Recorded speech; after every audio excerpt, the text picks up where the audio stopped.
दिल्ली से टकराने को तैयार हैं बाबा। साफ कह दिया नहीं मानेंगे कोई शर्त। 2027 तक नहीं छोड़ेंगे यूपी। लगातार दबाव बना रहा दिल्ली। बाबा के एक दांव से मच गई खलबली। विरोधी भी हो गए खामोश, आरएसएस भी खुश। आखिर क्या है बाबा की रणनीति? कैसे दिल्ली को झुका दिया अपने सामने और क्यों खुश है आरएसएस?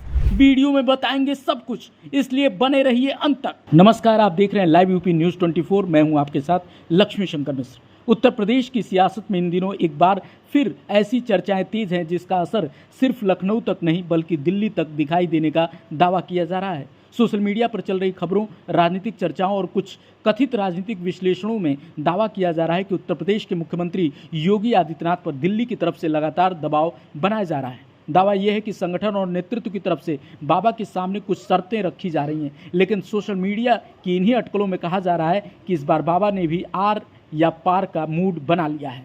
कहा जा रहा है कि दिल्ली से जो भी शर्तें बाबा के सामने आ रही हैं, योगी आदित्यनाथ उन्हें स्वीकारने की बजाय लगातार खारिज कर रहे हैं। और सबसे बड़ा दावा तो ये किया जा रहा है कि बाबा ने खुद प्रधानमंत्री नरेंद्र मोदी के सामने अपने दिल की बात रख दी है। अटकलों के मुताबिक योगी की तरफ से साफ संदेश दिया गया है कि उन्हें 2027 के विधानसभा चुनाव तक उत्तर प्रदेश में किसी भी तरह की राजनीतिक डिस्टर्बेंस नहीं चाहिए। यानी सरकार पूरी तरह अपने एजेंडे के मुताबिक चलेगी और चुनाव की तैयारी भी अपने तरीके से होगी। इतना ही नहीं, सोशल मीडिया पर चल रही चर्चाओं में ये भी दावा किया जा रहा है कि योगी आदित्यनाथ चाहते हैं कि 2027 का विधानसभा चुनाव उनके चेहरे और उनके नेतृत्व में ही लड़ा जाए और उसके बाद 2029 के लोकसभा चुनाव के समय राष्ट्रीय राजनीति को लेकर आगे की रणनीति पर विचार किया जाए। अगर इन अटकलों में जरा भी सच्चाई है तो यह बीजेपी के भीतर एक बड़े राजनीतिक समीकरण की तरफ इशारा कर सकता है, क्योंकि सवाल सिर्फ 2027 के यूपी चुनाव का नहीं है, सवाल 2029 के बाद की राजनीति का भी है। और यहीं से आरएसएस को लेकर एक और बड़ी चर्चा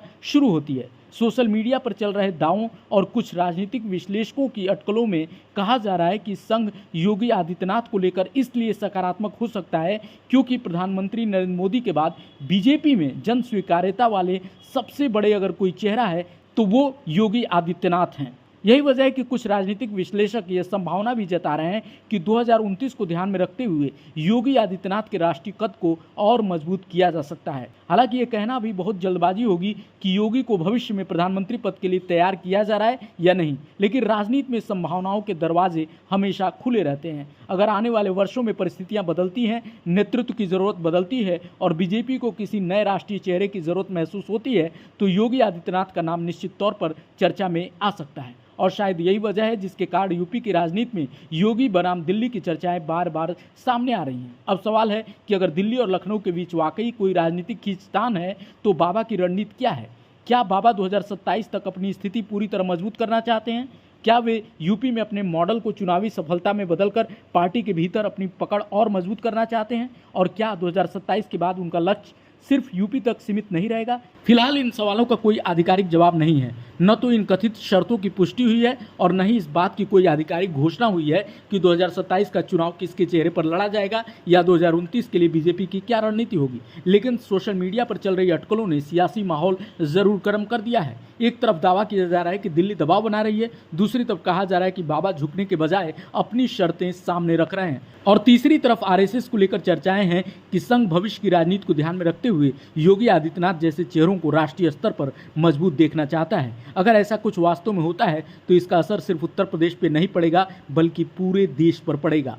लेकिन फिलहाल इसे सियासी संभावना और सोशल मीडिया पर चल रहे दावों से ज़्यादा कुछ नहीं माना जा सकता, क्योंकि राजनीति में आज जो असंभव दिखाई देता है वही कल सबसे बड़ा समीकरण बन जाता है। तो क्या बाबा ने दिल्ली को साफ संदेश दे दिया है कि 2027 तक यूपी में कोई हस्तक्षेप मंजूर नहीं होगा? तो क्या 2027 का चुनाव योगी के चेहरे पर ही लड़ा जाएगा? और क्या 2029 के बाद योगी आदित्यनाथ की भूमिका उत्तर प्रदेश से निकलकर राष्ट्रीय राजनीति में दिखाई देगी? इन सभी सवालों के जवाब आने वाले वक्त में पता चलेगा।